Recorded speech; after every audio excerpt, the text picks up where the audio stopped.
नमस्कार प्यारे विद्यार्थियों। एसएससी में स्लॉट सिलेक्शन का प्रोसेस एक ऐसा प्रोसेस हो गया है जो हर बार बदल जाता है। तो काफ़ी बदलाव होते हुए अब एक और सिलेक्शन प्रोसेस जो स्लॉट का है वो एसएससी एमटीएस हवलदार में बच्चों के सामने आया है। अब ये जो पीछे अगर आपने सीएचएसएल या फिर सीजीएल का स्लॉट सिलेक्शन किया होगा तो उससे थोड़ा सा हटके है। तो जो बदलाव है और ये प्रक्रिया है कैसे बनी है, इसका पूरा एक प्रोसेस स्टेप बाय स्टेप मैं आपको बता दूंगा, जिससे कि अगर आप एसएससी एमटीएस हवलदार का स्लॉट सिलेक्शन कर रहे हैं तो आपको बेनिफिट हो जाएगा आने वाले समय में।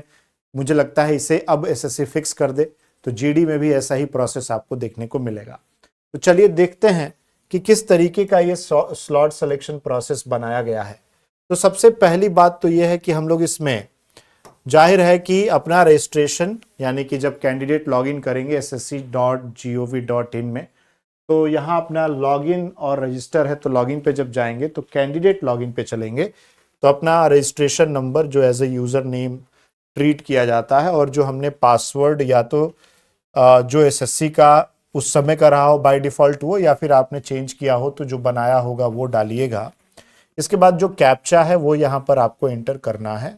ये इतनी सारी चीज़ें आपको इसमें फिल करनी है। तो फिल करने के बाद जब आप लॉगिन करोगे तो नेक्स्ट जो पेज खुलेगा वो ये खुलेगा, जहां पर आपसे कहा जाएगा कि कौन कौन से आपने फॉर्म डाले हैं। तो live examination, my application, application history, तीन चीज आएगी इसमें। आपको एप्लीकेशन माई एप्लीकेशन पे जाना है और अपने फॉर्म में जैसे ही आप माई एप्लीकेशन पे जाओगे आपका ये कुछ इस तरीके से पेज यहां पर खुलेगा, जहां जो जो आपने फॉर्म भरे हैं उस सारे फॉर्म 2025 सेलेक्टेड ईयर के आ जाएंगे, जिसमें आपका एमटीएस यहां पर दिखेगा और यहां आएगा आपका select city exam date shift.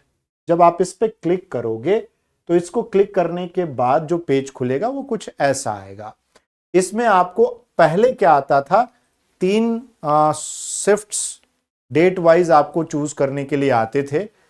अब वो बदल के इन्होंने 3 ब्लॉक्स बना दिए हैं, ब्लॉक 1, ब्लॉक 2 और ब्लॉक 3। 3 ब्लॉक है। ये देखिए ब्लॉक 1 है यहां पर ब्लॉक 2 है और ये ब्लॉक 3 है। और हर ब्लॉक में कुछ डेट्स उन्होंने मेंशन कर दी हैं। जैसे इन ब्लॉक 1 में 3 डेट रखी है, 4 फरवरी, 5 फरवरी, 6 फरवरी। ब्लॉक 2 में 9, 10, 11, 12, 13 फरवरी और ब्लॉक 3 में 16, 17, 18, 19 फरवरी। अब मानिए कि आपको लगता है कि मैं ब्लॉक 3 यानी सबसे लास्ट में जाना चाहता हूं, तो आपने क्या किया, सबसे लास्ट वाला चुन लिया, ब्लॉक 3 में चले गए। यानी इन्हीं 4 डेट में से अब आपको कोई एक डेट आगे चल के चूज करनी है। तो मैंने ब्लॉक 3 चूज किया। इसमें आगे जब मैं जाऊंगा तो मुझे मिलेगा ऑप्शन कौन सा सिटी आप 3 सिटी में से प्रीफर करोगे। तो अब ये देखो 16 से 19 आपने ब्लॉक चुना है। तो इस 4 डेट 16, 17, 18, 19 में से कोई एक डेट में आपका एग्जाम होगा। ठीक है। अब ऐसा नहीं कि 19 को ही चाहिए, 30 शिफ्ट चाहिए जो पहले करते थे, ये नहीं है। अब ब्लॉक है, उस 4 डेट में से कोई एक शिफ्ट मिलेगी चारों डेट की, और इसमें आपने 3 सिटी, जो भी आपका फॉर्म जब भरे होंगे तो आपने उस समय अवेलेबल प्रेफरेंसेस उस एरिया में होगा वो दिखाएगा। जैसे दिल्ली एनसीआर, मेरठ और आगरा, ये जो स्टूडेंट हैं वो शायद जब ये फॉर्म भरे होंगे तो उनके प्रेफरेंसेस में ये रहा होगा, इसलिए ये जो अवेलेबल प्रेफरेंसेस हैं वो दिखा रहे हैं। इसमें से उन्होंने लेट सपोज मैंने चुन लिया, इसमें से कोई भी एक मैंने चुना दिल्ली एनसीआर। तो अब पहले क्या था कि आप एक से ज्यादा प्रेफरेंसेस चूज कर सकते थे, अब नहीं है। अब सिर्फ कोई एक ही चूज कर पाएंगे आप। अगर मैंने दिल्ली चूज किया तो दिल्ली, अगर ये मेरठ पे क्लिक करूंगा तो यहां से हट जाएगा, इस पे क्लिक करूंगा तो यहां से हट जाएगा। तो यहां सिटी मैंने दिल्ली चूज की है और फिर जब मैं यहां पर next continue to next step पे जाऊंगा तो यहां पर मुझे एक ओटीपी वेरिफिकेशन के लिए आएगा। तो जो मेरा रजिस्टर्ड नंबर है या रजिस्टर्ड मेल आईडी, उस पर ओटीपी आएगी। वो ओटीपी मुझे यहां पर डालना है।